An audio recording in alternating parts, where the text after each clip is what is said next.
Hey everyone, who among us doesn't want to be smarter, right? Not just book smart, but practically intelligent in real life. Many people say you need decades of schooling, then advanced degrees, but sometimes all you end up with is a mountain of student debt. Then you go online looking for secrets, and what do you find? Eat blueberries, drink coffee, exercise, sleep more, take an IQ test, listen to classical music. Sounds nice, but we all know, to truly get smarter, you have to learn more, right? So what does smart really mean? It's the ability to pick up useful skills, especially those that help you succeed in work and life. It's the ability to solve problems effectively, and it's also the ability to communicate intelligently, enough to earn respect, but not so much that people find you unrelatable. In this video, we're going to skip the cliches and dive straight into practical, science-backed methods to help you build practical intelligence. We'll explore why reading is an indispensable foundation, how to turn knowledge into real skills using active learning techniques like the Feynman method, and finally, how to share your understanding effectively and humbly. Let's get started. So, what's the most crucial first step? Forget the brain hacks for a moment. The single most impactful habit for building practical intelligence is reading books. Both fiction and nonfiction have their unique value. Why is reading so effective, especially in the age of social media? When you scroll online, your brain is often in shallow processing mode, your attention fragmented. In contrast, reading demands active engagement. It trains sustained focus, something we're increasingly losing. Reading, especially physical books, helps you immerse yourself, remember, and understand more deeply. Furthermore, reading expands your vocabulary and language skills far beyond typical online content. It promotes critical thinking and analysis, skills less activated by superficial scrolling. Notably, reading fiction enhances empathy and the ability to understand others, a vital part of social intelligence. Essentially, reading is an excellent workout for the brain, strengthening neural connections and even slowing cognitive decline. So where can you find books without breaking the bank or the law? It's simple. Utilize your local public library. Many now offer free ebooks and audiobooks. Okay, so you've started reading. Fantastic. But just reading isn't enough. Knowledge fades if it's not used. We need to turn reading into active learning. Active learning is the process where you interact with and process information.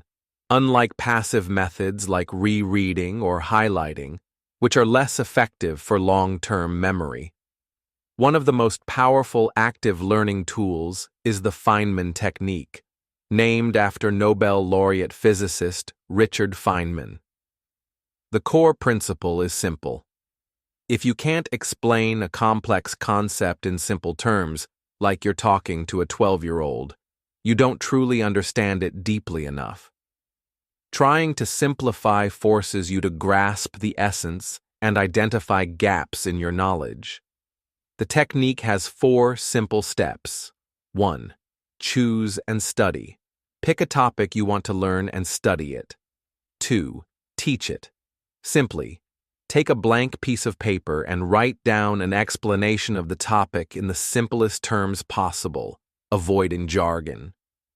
Imagine you're explaining it to a child. 3.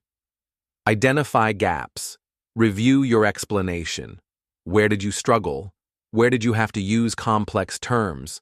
Where did you feel hesitant? These are your knowledge gaps. Go back to the source material to understand these points better. Review and simplify. Organize your information and refine your explanation until it's truly simple, clear, and concise. Beyond Feynman, actively engage with everything you learn. Instead of just copying, Summarize key ideas in your own words. Connect new ideas to what you already know. Regularly test yourself, or try to recall information without looking at your notes. This is called active recall. Being smart isn't just about what you know, it's also about how you share that knowledge. You probably don't want to be the person who always sounds like a know-it-all and makes others uncomfortable, right?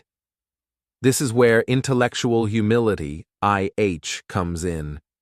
IH is simply recognizing the limits of your own knowledge, understanding that your beliefs might be wrong. It doesn't mean lacking confidence. It means accurately assessing your understanding and being open to learning more. Why is IH important? It helps you learn better because you're more curious, willing to admit mistakes, and persistent in seeking understanding. It helps you make better decisions because you're less influenced by biases. And crucially, it helps you build better relationships and communicate more effectively. Intellectually humble people tend to listen better, be more tolerant, and engage in less conflict. How can you communicate intelligently and humbly? Try these tips. Avoid starting with actually. Instead, try, I recently learned something interesting about this. Or, one way I understand this is. Share, don't correct. Use simple, clear language, like in the Feynman Technique, instead of complex jargon to impress. Listen actively to truly understand others' perspectives. Don't be afraid to say, I don't know, or let me look into that further. When you truly understand something through active learning, you can explain it simply and confidently. That deep understanding is the foundation for humble and effective. So what's the formula for getting smarter in a practical way? It's a combination of a foundation of reading plus active learning, like the Feynman Technique, plus humble communication. This isn't a destination, it's an ongoing journey. Nurture your curiosity, embrace the learning process, actively apply what you learn, and share it thoughtfully. Don't just watch this video and forget about it. Take action today. Choose one small step. Find a book, from the library or the free resources we mentioned, on a topic you're curious about. Try explaining a concept you think you know well to someone else using the simplest terms. Give the Feynman Technique a shot. In your next conversation where you share knowledge, try to listen more and use simpler, more inviting language. Which action will you choose? Share it in the comments below. If you found this video helpful, please hit the like button, share it, and subscribe for more practical learning tips. Thanks for watching, and remember, learn smarter, not just harder. See you next time.